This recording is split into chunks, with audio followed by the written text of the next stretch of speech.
नमस्कार मंडळी, गप्पा गोष्टी या मराठी पॉडकास्ट चॅनलमध्ये मी दर्शन तुमचं सर्वांचं सहर्ष स्वागत करतो. तर मी घेऊन आलो आहे नवा कोरा भाग तुमच्या सर्वांसाठी आणि हा भाग जरा वेगळाच असणार आहे. म्हणजे आज आपण भेटणार आहोत रात्रीच्या डॉक्टरांना म्हणजे नितीन बोरा सरांना, की ज्यावेळी सर्व डॉक्टर रात्र झाल्यानंतर घरी जात असतात तेव्हा हे घरनं क्लिनिकमध्ये येत असतात आणि सर्वसामान्यांसाठी रात्रीचं त्यांचं क्लिनिक ओपन असतं. तर पाहूयात त्यांच्यासोबतच्या गप्पा गोष्टी कशा झाल्या. चॅनलला लाईक करा, सबस्क्राईब करा, कमेंट करून नक्की सांगा की तुम्हाला या गप्पा गोष्टी कशा वाटल्या आणि तुम्हाला कोणाला बघायला आवडेल पुढच्या पॉडकास्टमध्ये.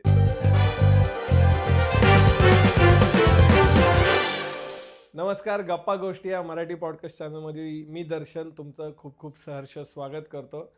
सर, तर सर्वात पहिला प्रश्न तुम्हाला माझा असा आहे की आता रात्रीच्या वेळी बऱ्याच गोष्टी चालू असतात, म्हणजे पानटपऱ्या चालू असतात, मॅगी पॉईंट चालू असतात, जेवणाची ठिकाणं चालू असतात. मग मी याच्यामध्ये एक वेगळं म्हणजे रात्रीचा दवाखाना म्हणजे रात्रीचा डॉक्टर म्हणजे रात्री 11, 12, 1 वाजेपर्यंत जरी तुम्हाला फोन केला तरी तुम्ही अवेलेबल असता.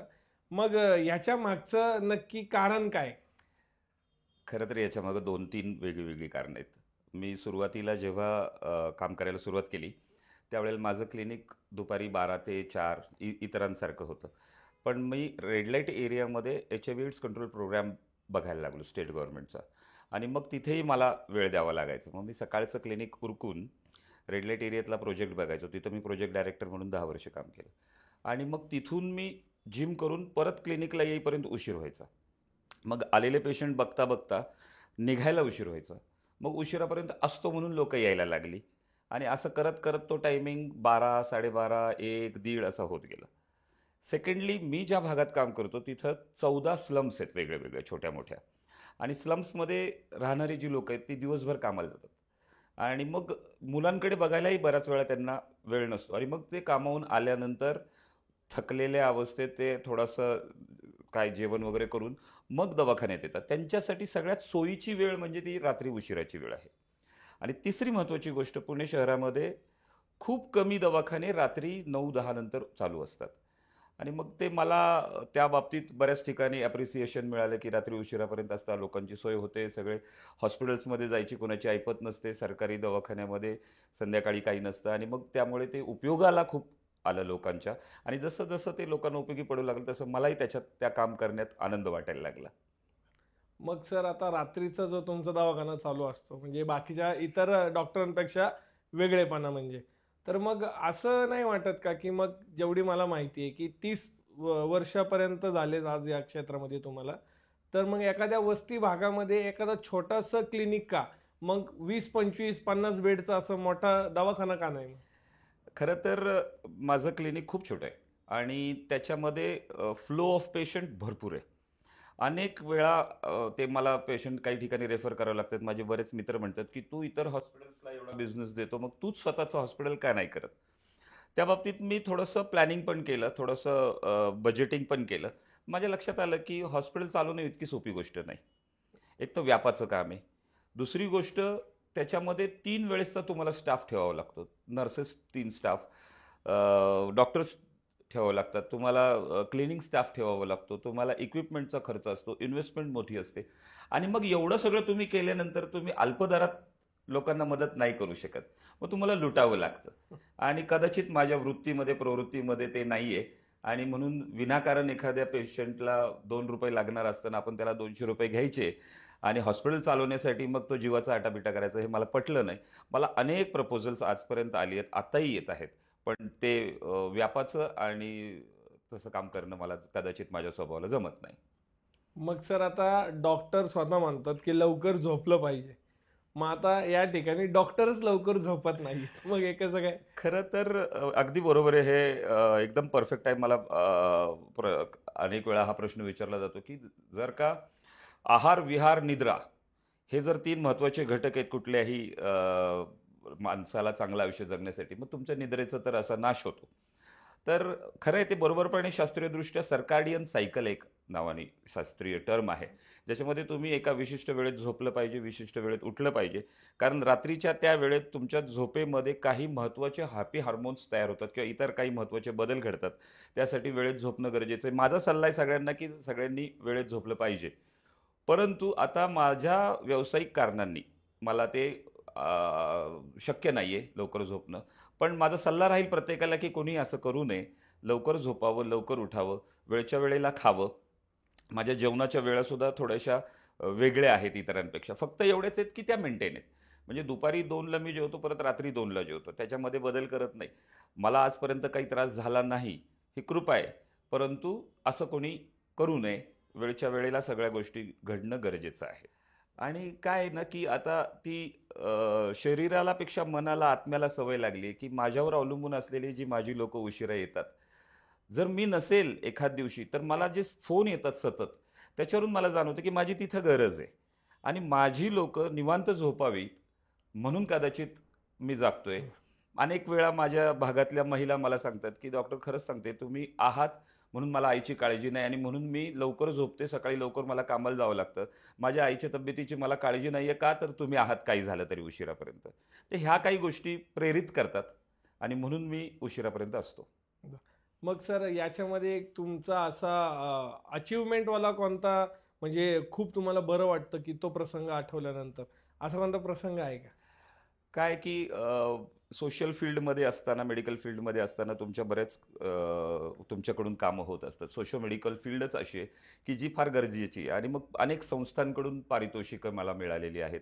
अनेक ठिकाणी सत्कार होत असतात. कुठेही कार्यक्रमाला गेलं, तर मित्रांमध्ये जरी गेलं, तरी एक वेगळा मान-सन्मान ह्या क्षेत्रामुळे मिळतो.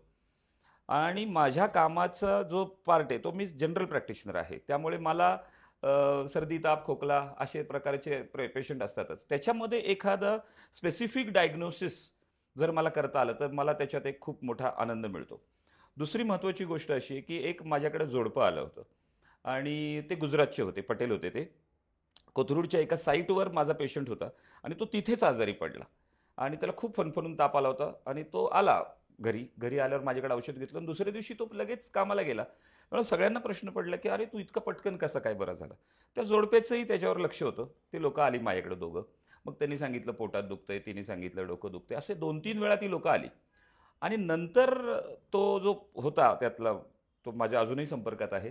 त्यांनी मला म्हटलं, की "खरं आमचं काम असं आहे, की आम्हाला मूलबाळ होत नाहीये, तर त्याच्यात तुम्ही काहीतरी कराल का?" आता खरं तर हे माझं क्षेत्र नाही. पण मला मनापासून वाटलं, की ह्यांना आपण काहीतरी मदत करू. आणि म्हणून रुटीनचं जे एक आपण म्हणतो ना, की जशी आपण जमिनीची मशागत करतो, तशी ती फिमेलचं जे काही हिमोग्लोबिन आहे, बाकी वेट होतं, ते त्याच्याबद्दल त्यांना सल्ला देत गेलो. आणि एक 2-3 महिन्याचं ट्रीटमेंट झाल्यानंतर माझ्या लक्षात आलं, की त्याची ते एक चेकिंग केलेली नाहीये.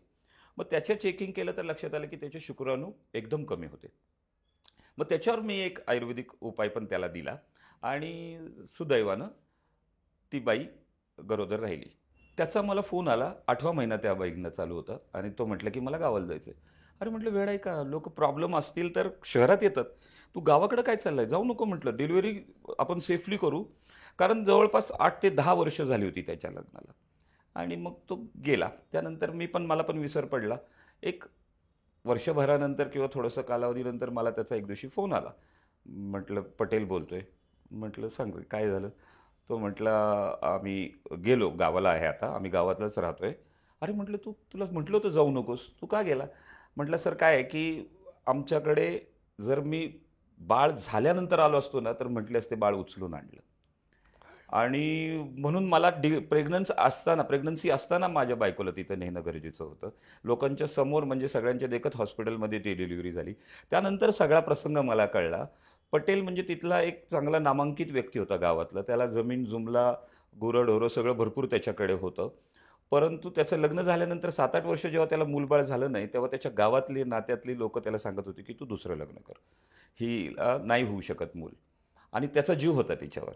आणि तिला सोडायचं नव्हतं किंवा दुसरं लग्न करायचं नव्हतं. म्हणून ते लोकं पळून आले होते पुण्यात आणि कन्स्ट्रक्शन साईटवर काम करत होते. आता त्यांना 2 मुलं परत त्याच्यानंतर पण झाली आहेत आणि प्रत्येक कार्यक्रमाला ते मला बोलवतात. ही जी अचीव्हमेंट आहे ना, ही एखाद्याच्या जीवनामधल्या सगळ्यात मोठ्या प्रसंगाला आपला हातभार लागणं, ह्याच्या इतकी अचीव्हमेंट दुसरी कुठली नाही. अनेक पारितोषिकं, अनेक सत्कार होत असतात. परंतु ही अचीव्हमेंट माझ्या दृष्टीने मला सगळ्यात जास्त आनंददायक आणि आल्हाददायक आहे. याच्याच सोबत मला तुम्हाला आणखी एक वेगळा प्रश्न असा आहे की आता कोरोना काळामध्ये बरेच डॉक्टर, बरेच क्लिनिक हे बंद होते. म्हणजे डॉक्टर जे होते क्लिनिकमध्ये ते गायब झाले होते बऱ्यापैकी काही ठिकाणी. तर मग त्याच्या उलटं तुमचं होतं की तुमचं क्लिनिक इतक्या आतमध्ये आहे, मग तुम्ही रस्त्यावर ते क्लिनिक आणलं होतं, त्याचं काय कारण होतं? मला चांगलं लक्षात आहे की कोविडचे नवीन नवीन रुग्ण चालू झाले आणि कोविड हा आजारच नवीन. मला पहिल्यापासून इंटरेस्ट आहे. मी थोडासा अभ्यास अजूनही, म्हणजे मला प्रॅक्टिसला 26 वर्ष झाली, परंतु मी रोज काही ना काही ॲडिशनल इनपुट अभ्यासाचे घेत राहतो. मेडिसिन इतकं मोठं आहे की हॅरिसनची पुस्तकं दोन कोणालाही पूर्णपणे माहिती असणं या जगात शक्य नाही आहे. इतका मोठा व्हास्ट हा सब्जेक्ट आहे. त्यामुळे मी इनपुट, आणि कोविड जेव्हा आला तेव्हा मला त्याच्यात फार इंटरेस्ट आला आणि मी ते वाचत गेलो. आणि जागतिक आरोग्य संघटनेचे टेड्रोस जे आहेत ते दररोज पत्रकार परिषद घ्यायचे 1 तासाची, जसं जसं हा आजार पसरला तसा. आणि त्याच्यात माझ्या लक्षात आलं की हे पॅन्डेमिक होणार आहे, म्हणजे हे अख्ख्या जगभर पसरणार आहे.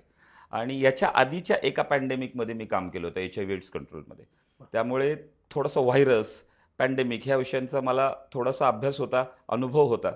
आणि माझ्या ते होतं डोक्यात की मी जिथे काम करतोय, माझं क्लिनिक, तिथं लोक येणार, खोकणार, शिंकणार, माझ्या वस्तीतल्या लोकांना त्याचा त्रास होणार, तिथं लहान मुलं खेळतात. आणि मग मी निर्णय घेतला की आपण त्या वस्तीतून बाहेर पडूयात. आणि रोडवर 2 तंबू टाकून आम्ही ते काम चालू केलं. आम्हाला लोकांनीही फार चांगली त्या बाबतीत मदत केली. लोकही समोर उभी राहायची, लाईनच्या लाईन लागायची, आणि पोलिसांनी सहकार्य केलं की त्या लाईनला कधी कधी नीट करण्यासाठी काही पोलीससुद्धा मला त्यावेळेस मदतीला येत होते. आणि तो कालावधी इतका लॉकडाऊनचा जबरदस्त होता की माझ्याबरोबर 20 जणांची टीम होती. आणि आम्ही तिथे तर क्लिनिक करायचोच, संध्याकाळच्या पासून रात्री उशिरापर्यंत 2-3 डॉक्टर्स माझ्याबरोबर होते. आणि माझ्या कदाचित भरोशावर ती 20 लोकांची टीमसुद्धा बेधडक काम करत होती. माझे डॉक्टरचे जे कलिग होते तेही बेधडक काम करत होते. आणि बघा, लक्षात घ्या, महत्त्वाचं आहे की आमच्यापैकी कोणालाही कोविड झाला नाही. म्हणजे एक असिम्प्टोमॅटिक पण कोविड होता, कदाचित होऊन गेला असेल. आणि NIVने आमच्याकडे एक टेस्टिंग कॅम्प घेतलं होतं, आमच्या इथं एक मेडिकल आहे त्यांनी. तर त्याच्यामध्ये अँटीबॉडी टेस्ट पण झाल्या होत्या आणि PCR पण झालं होतं. दोन्हीमध्ये आमचं सगळ्यांचं निगेटिव्ह आलं होतं. म्हणजे ती कृपा. आणि त्या प्रसंगामध्ये हे काम करताना इतक्या गोष्टी घडत गेल्या. एक रात्रीचा प्रसंग आहे, रात्री 1:30 वाजता आम्हाला एक फोन आला की तुम्ही आहात का? आम्ही निघालो होतो सगळं पॅकअप करून. थांबतो म्हटलं मी. तर कोथरूडवरून एक जण निघाला होता त्याच्या बायकोला घेऊन, आणि त्याच्या बाळाला, हार्डली 1.5-2 वर्षाची ती बाळ होतं, आणि तिच्या कानातून रक्त येत होतं.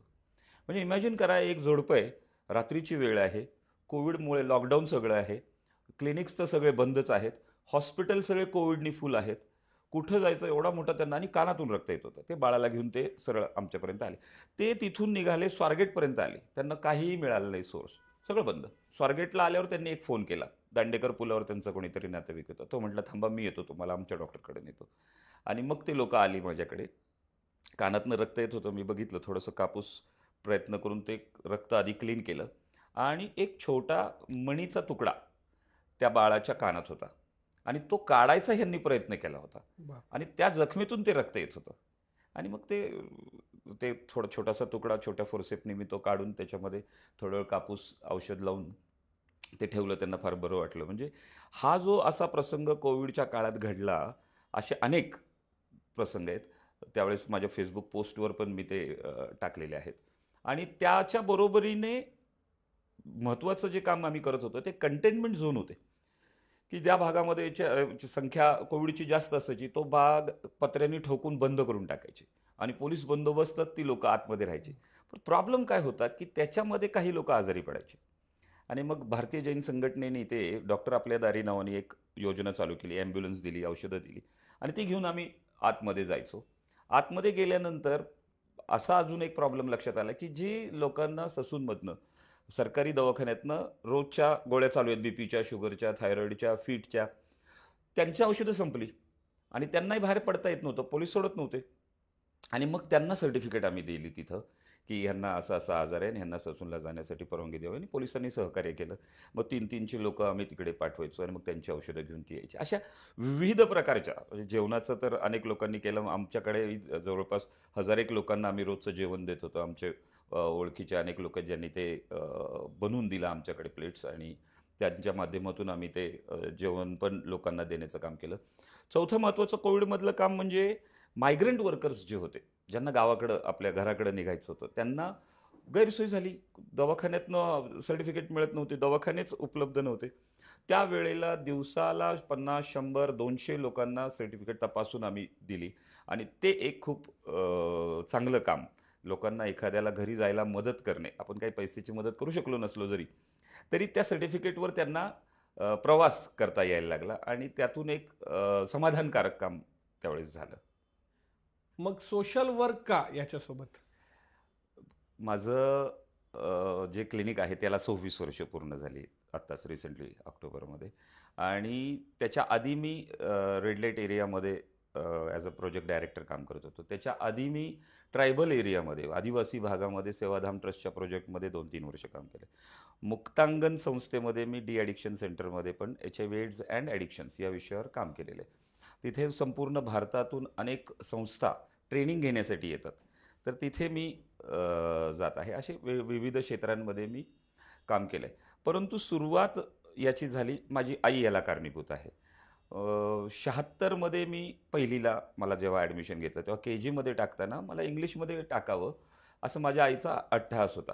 त्यावेळेला घुंगटची पद्धत होती. माझी आई घुंगटमध्ये असायची आणि सासरे म्हणजे माझे आजोबा सगळे घरात असताना मराठीतच टाकायचं, सगळे मराठीत. तर इंग्लिशमध्ये टाकलं की मुलं बिघडतात, ख्रिश्चन होतात, पाववाला होतो, असं ते त्यावेळेसची एक समज होते. पण तिने अट्टहास केला आणि मला कंपल्सरी इंग्लिशमध्ये टाकलं. नंतर घरचे म्हटले की तू टाक, काय उपयोग नाही, त्याला शिकवायला कोण नाही, आपल्याकडे कोणाला ABCD येत नाही, तर तो तसाही मागे पडेल. तर नाही ऐकलं तिने आणि तिने मला शाळेत इंग्लिश मिडियममध्ये टाकलं आणि ह्या उद्देशाने टाकलं की ह्याला जर इंग्लिश चांगलं आलं तर हा चांगला डॉक्टर होईल. म्हणजे इतकं विजन तिचं त्यावेळेसपासून क्लिअर होतं. आणि मग इंग्लिशमध्ये टाकलं. मग मला टाकल्यामुळे अनेक आमच्या नातेवाईकांमध्ये झालं की बोराचा पोरगा इंग्लिशमध्ये, मग आपला का नाही. आणि मग अनेकांनी इंग्लिश मिडियममध्ये टाकायला सुरुवात केली. त्यामुळे माझ्या ह्या सगळ्या प्रवासाला कारणीभूत किंवा महत्त्वाचं पुश देणारी माझी आई आहे. आणि तिने पहिल्याचपासून माझ्या कानात ते बाळकडू आपण म्हणतो ना, ती ते टाकलं होतं की डॉक्टरच व्हायचं आहे तुला. त्यामुळे मी इतर कुठल्या क्षेत्राचा विचार पण कधी माझ्या मनात आला नाही किंवा मी प्रयत्न पण नाही केले. आणि मी 10वीत असताना आमच्या भागामध्ये, भवानीपेठ भागामध्ये मी राहत होतो आणि त्यावेळेला एक तिथं शिबिर होऊन गेलं होतं, चष्मा शिबिर म्हणायचे त्याला. नवीनच सुरुवात झाली होती शिबिरांना आणि मला ते फार आवडलं होतं. कारण मी बघितलं होतं अनेक लोकांना ज्यांना काही दिसत नाही त्यांना त्या चष्म्यामुळे दिसायला लागलं होतं. मग मी लायन्स क्लबशी 10वीच्या सुट्ट्यांमध्ये मी पहिलं शिबिर आयोजित केलं होतं की ज्याच्यामध्ये मग लोकांना चष्मे वाटण्यासाठी लायन्स क्लबशी बोलणं. आमच्याकडे एक अरुण शिंगवी म्हणून होते, लायन्स क्लब ऑफ औंध पाशांचे. त्यांनी मला त्यात, एवढं मी लहान असून सुद्धा ऑर्गनाईज करतोय म्हणून मला तरी प्रोत्साहन दिलं आणि ते शिबिर सक्सेसफुल. म्हणजे तसं बघायला गेलं तर मला असं आठवणीत जे आहे सोशल फील्डमध्ये, तर मी 10वीमध्ये जे पहिलं शिबिर ऑर्गनाईज केलं आणि ते मग ती एक चटक असते. आणि मग ते पुढे पुढे वेगळ्या वेगळ्या पद्धतीची शिबिरं घेणं असं होत गेलं. मी लातूरला जेव्हा भूकंप झाला त्यावेळेला मी तिथे 15 दिवस त्या भूकंपग्रस्त भागात होतो. तिथेही मला फार मोठं शिक्षण, प्रशिक्षण, प्रेरणा सगळं मिळालं. त्यानंतर त्या अनुभवावर मी गुजरातला अधोई नावाच्या गावात होतो, भूकंपग्रस्त भागात.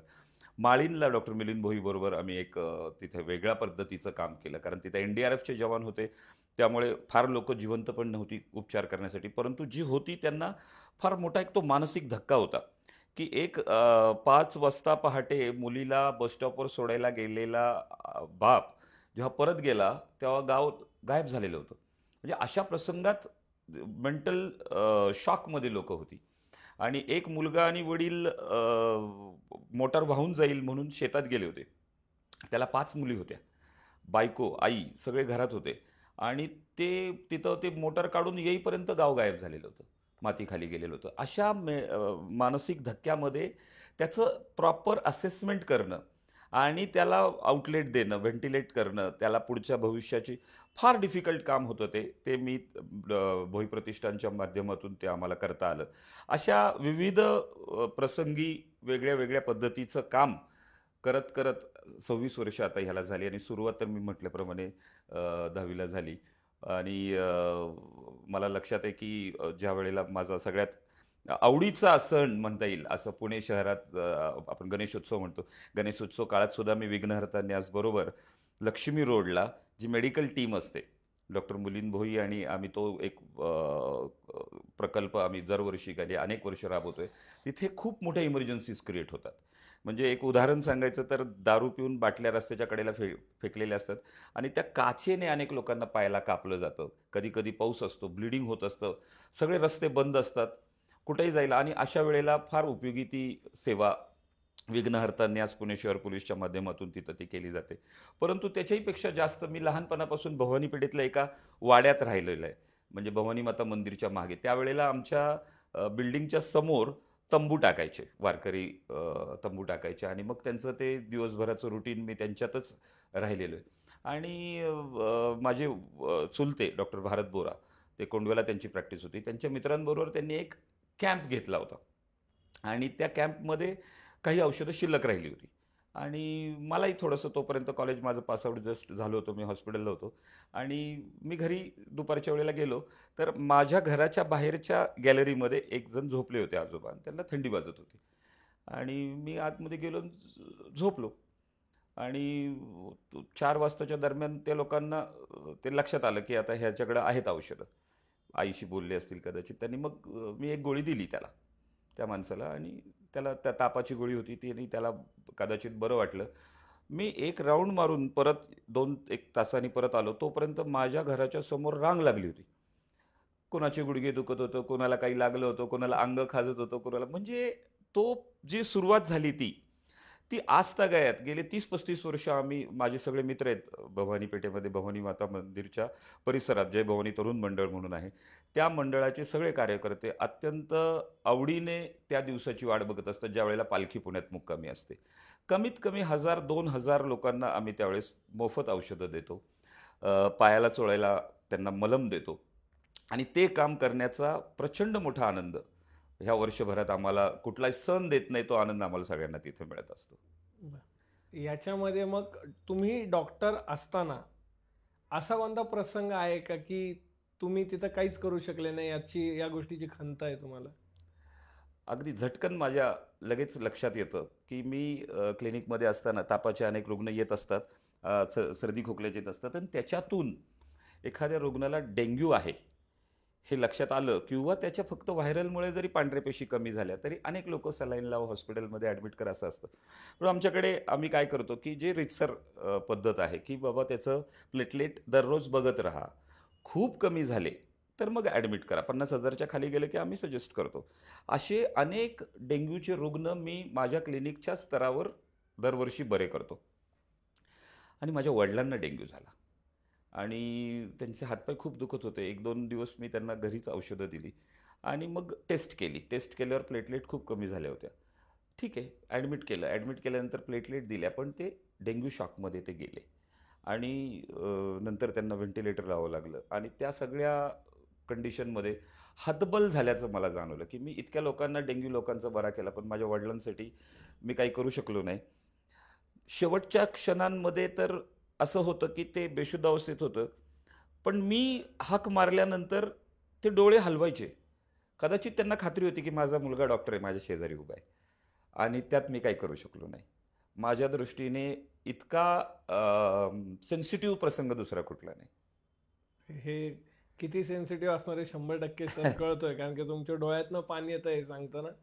पण नक्कीच तुम्ही बरेच माझ्यासारखे आणि सगळ्या लोकांचे पेशंट तुम्ही बरे करता, त्यांच्यासाठी रात्रभर जागे असतात, त्यासाठी तुमचं खरंच खूप धन्यवाद. आणखी एक प्रश्न आहे की मला जेवढं माहिती आहे तर तुम्ही खूप कमी पैशामध्ये इलाज करता, बऱ्याच लोकांकडून तुम्ही पैसे घेत नाही. इवन काही ऑपरेशन असेल 5-25 हजार रुपयाचं, एखादा गरीब असेल तर ते त्याचं तुम्ही कुठंतरी फ्रीमध्ये त्याला कनेक्ट करून देता आणि ते करून घेता. मग पैसे कसे कमवता सर? व्यावसायिक जग आहे, व्यावहारिक जग आहे, पैसे लागतातच, पैसे हे असलेच पाहिजेत. आणि माझ्याकडे पहिल्यापासून देवाची कृपा किंवा माझ्या गुरूंनी दिलेलं ज्ञान, त्याच्यामुळे माझ्याकडे पेशंटची संख्या खूप मोठी आहे. आणि मग मी जरी पैसे कमी घेतले तरी तो बॅलन्स होतो. खूप कमी पेशंट बघायचे, खूप जास्त पैसे घ्यायचे, याच्यापेक्षा खूप जास्त पेशंट बघून कमी पैशात उपचार द्यायचे, हे परवडून जातं, पहिली गोष्ट. दुसरी गोष्ट, माझ्याकडे येणारे जी लोक आहेत त्यांच्याकडे खरंच परिस्थिती अशी असते की एखादं ऑपरेशन सांगितलं तर ते करायची ऐपतच नसते. म्हणजे कर्ज काढून झालेली असतात इतर कारणांसाठी आणि आजारपणात पण बरेच पैसे गेलेले असतात. मग त्यांना मदत करणं हे पार्ट आहे. आणि आपल्याकडे असे अनेक संस्था आहेत, अनेक माझे मित्र डॉक्टर्स आहेत जे माझ्या सांगण्यावरून पैसे कमी करतात. आणि सरकारी हॉस्पिटल्समध्ये सुद्धा माझ्या ओळखीचे आहेत, ते मग त्यांच्या माध्यमातून मी हे सगळं करून घेतो. फार वर्षांपासून तपासण्या करणं हे पण महागडं होत चाललंय. तर कोंडव्याला आनंदपूर ट्रस्टला मी सगळ्यांना पाठवतो आणि तिथं मग ते डायग्नोसिस होतं आणि अशा माध्यमातून लोकांची मदत पण होते आणि आपल्याला जे लागतं ते त्यातून सहजासहजी मिळतं, त्यामुळे त्याचा काही प्रॉब्लेम नाही. बर. मग आता इतक्या वेगवेगळ्या तुमची आपण चर्चा केली वेगवेगळ्या प्रसंगांवरती. तर आता एक सगळ्यात तुमच्या या क्षेत्रातला इतक्या वर्षांमधला आवडीचा प्रसंग तुमचा कोणता आहे? एकदा असं झालं, मी रात्री उशिरा क्लिनिक उरकून, माझ्याकडे युनिकॉर्न होती त्यावेळेस, आणि मला सवय होती की स्वारगेटला एक चहाची टपरी चालू असायची आणि तिथे बरेच असे व्यावसायिक यायचे की जे उशिरापर्यंत असतात. आणि मग तिथं आम्ही एक गप्पा मारत बसायचो. तो रिलॅक्सेशन असायचं दिवसभराच्या कामातून. आणि मी क्लिनिकमधून निघालो आणि आता जे सातारा रोडचं रंका ज्वेलर्स आहे त्याच्या शेजारी एक आजी आणि एक बाई उभी होती, मला दिसले. मी थोडा स्पीडमध्ये होतो आणि ते लोक गाडी थांबवायचा प्रयत्न करत होते. रिक्षाही येत नव्हती, कुठली गाडी थांबत नव्हती. ती बाई प्रेग्नंट होती. एक क्लिक झाली मला आणि मी थांबलो, वळून परत गेलो तर त्या बाईंना कळा चालू झाल्या होत्या आणि त्यांना रिक्षाने अर्जंट हॉस्पिटलला जायचं होतं. पण मी तिथे पोहोचून त्यांच्याशी बोलेपर्यंत ती बाई खाली बसली. तिची क्राउनिंग म्हणजे डिलिव्हरी व्हायला सुरुवात झाली होती, बाळ बाहेर यायला सुरुवात झाली होती. मी त्यांना सांगितलं, मी डॉक्टर आहे, घाबरू नका. आणि जसं ते वाक्य ऐकलं, तिच्याबरोबर असलेली म्हातारी गायब झाली. मला एकदम अंगावर काटा आला. म्हणजे गायब झाली म्हणजे तिथून निघून गेली. आणि ते सगळं बाळ सहजासहजीच ते बाहेर आलं आणि मग ती नाळ बाजूला केली मी. आणि ते सगळं प्रक्रिया होईपर्यंत ती म्हातारी एक मोठी परात घेऊन आली. त्या परातीत ते घोंगडी वगैरे त्याच्यात होती. त्या बाळाला त्याच्यात मी सेफली ठेवलं. तिथून दवाखान्यात घेऊन गेलो. ते नाळ वगैरे सगळी कट करून मग त्यांना हॉस्पिटलला पाठवलं. नवले हॉस्पिटलनंतर ते बाळ तिथं, आता ते त्या प्रसंगाला 5-7 वर्ष झाली. आणि असंच 2-3 दिवस मी स्वारगेटलाच परत एकदा चहा प्यायला गेलो होतो. माझे मित्र आहेत एक पत्रकार, त्यांना मी सांगितलं असं असं परवा घडलं. त्यांना ते फार आवडलं आणि मग त्यांनी त्याच्यावर एक चांगला बातमी, मला वाटतं लोकमतला त्यावेळेस आली होती. आणि मग त्याच्यामध्ये ते रस्त्यावर डिलिव्हरी झाली वगैरे ती बातमी झाली. 2 दिवसानंतर सकाळचे जे पत्रकार आहेत त्यांना विचारणं झाले की तुमच्या भागात घटना घडली, तुम्ही का नाही कव्हर केली. मग परत सकाळला ती बातमी आली. माझ्या मित्रांचे मला फोन आले, अरे तू काय रस्त्यावर डिलिव्हरी करत फिरतो की काय, 2-2 डिलिव्हरी केल्या. तसं नव्हतं, ती एकच डिलिव्हरी झाली होती, त्याची बातमी 2दा झाली होती. बर बर. तो माझ्या दृष्टीने एक म्हणजे थरारक म्हणू आणि इंटरेस्टिंग प्रसंग आहे. मला सांगा की डॉक्टर ही पदवी काढून म्हणजे आता मला डॉक्टर नाही व्हायचंय, बास आता मी डॉक्टर खूप झालो आणि आता मला काहीतरी करायचंय, तर मग कशी काय काय प्लॅनिंग आहे की काय करणार, काय असं प्लॅनिंग आहे का? नक्कीच. अनेक वर्ष ह्या क्षेत्रात झाले. आता माझा व्यवसाय पण मेडिसिन, माझं सोशल वर्क पण मेडिसिन आणि मला हॉबीज पण सगळ्या तशाच आहेत. आणि मग आता ते मोनोटोनस वर्क व्हायला लागले आणि मग मला त्यातून थोडंसं बाहेर पडावंसं वाटतं. Once a doctor always a doctor, हे तर आहेच. परंतु तरीसुद्धा ह्याच्यापेक्षा वेगळं काम करायची माझी इच्छा आहे. आत्ता मी महानगरपालिकेच्या अनेक लेक्चर्सला जातो. म्हणजे ते महिला बचत गटांच्या असतील किंवा स्लम्समध्ये असतात, ते रेग्युलरली ते चालू असतं. मध्यंतरी मी एका ठिकाणी हे बोललो आणि मला फार चांगला रिस्पॉन्स मिळाला की आजकाल काय झालंय ना, की महिलांना माहेर तुटलंय, माहेर संपलंय. म्हणजे पूर्वी मी माझ्या आईबरोबर सुट्टीला आली की दुसऱ्या दिवशी तिच्या माहेरी जायचो आणि रेल्वेने जायचो मामाच्या गावाला, लिटरली तसंच जायचो. आणि मग तिथं मामा बैलगाडी घेऊन यायचा आम्हाला घ्यायला आणि तो जो 1-2 महिने आनंदाचा कालावधी असतो आणि माझ्या आईसाठी सुद्धा तो आजकाल राहिलेला नाही आहे. एक तर ते माहेरवाशीन म्हणून जाणं आणि मग तिथं ते वेलकम मिळणं शक्य नाही. सेकंडली मी बघतो आय टीमधल्या फिमेल्सला तर तो प्रकारच राहिलेला नाही आहे. सेकंडली जॉईंट कुटुंबातून थोडंसं सेपरेट सगळे झाल्यामुळे ते शक्य नाही आहे. आणि मग माझ्या मनात आलं की 1 एकर मी आता रिसेंटली जागा घेतली त्याच्यासाठी. तिथे मी रूम्स कौलारू छान बांधणार आहे. तिथे एक किचन ठेवणार आहे आणि सकाळचा चहा, तिला माहेरवाशिनीचं सगळं सुख तिला तिथं मिळेल अशा प्रकारचं नियोजन मी आता करून ठेवलं आहे. तिथे स्टाफसुद्धा मी तोच ठेवणार आहे, तिथलाच गावातला, की ज्यांच्यामध्ये ती भावना असेल, त्यांचा क्रायटेरिया असेल, की खरंच ते मुलीसारखं स्वागत करतील तिचं. 2 दिवस राहील, 4 दिवस राहील, 8 दिवस राहील, तिच्या ऐपतीप्रमाणे तिथं ती राहील. तर ते मी सांगितल्यानंतर तिथल्या बसलेल्या जवळपास 100 महिला होत्या. म्हटलं, "सर लवकर चालू करा. केलं असेल तर आम्हाला सांगा. नाहीतरी आता आम्हाला लाडक्या बहिणीचे पैसे मिळणार आहेत." तर हा एक वेगळ्या पद्धतीचा सेन्सिटिव्ह प्रकल्प ह्याच्या पुढच्या भविष्यामध्ये हाती घेण्याची माझी इच्छा आहे. म्हणजे तुम्ही खरं तर प्रकल्प उभा नाही करते, तुम्ही ज्या मुलीला आई नाहीये ती आई तुम्ही उभी करताय अगदी तिकडे, अगदी अगदी आणि त्या मुलीने त्या आईकडे जायचं आणि ती तिचा लाड करणार की करणार. माहेरी आली. हो हो हो अगदी. सर, तुमचं खूप खूप धन्यवाद या ठिकाणी की तुम्ही गप्पा गोष्टीमध्ये आलात आणि आमच्यासोबत गप्पा मारल्यात. आपल्याकडे येणाऱ्या पाहुण्यांचं आपण एक वेगळ्या पद्धतीने स्वागत करण्याचा प्रयत्न करतो. तर टेक्सरा कंपनीकडनं तुम्हाला मी ही लेन्स केस आहे जी तुम्हाला मी भेट करतोय आता टेक्सरा कंपनीकडनं आणि माझ्याकडनं. याची खास गोष्ट अशी आहे की हे सगळं हँडमेड आहे. हे हँडमेड आहे आणि हे टाकाऊपासून टिकाऊ गोष्टीपासून बनवलेलं आहे. तर ही एक लेन्स केस आहे, ही तुम्हाला टेक्सरा कंपनीकडनं आणि गप्पा गोष्टींकडनं भेट. थँक्यू. तुम्ही बघू शकता ते उघडून कशी आहे काय. पॉपअप करा खालनं ती अशी, हा किंवा वरनं उघडली तरी हा अशी. सुंदर आहे, वेगळं आहे. चॅनलला लाईक करा, सबस्क्राईब करा, कमेंट करून नक्की सांगा की तुम्हाला या गप्पा गोष्टी कशा वाटल्या आणि तुम्हाला कोणाला बघायला आवडेल पुढच्या पॉडकास्टमध्ये. धन्यवाद.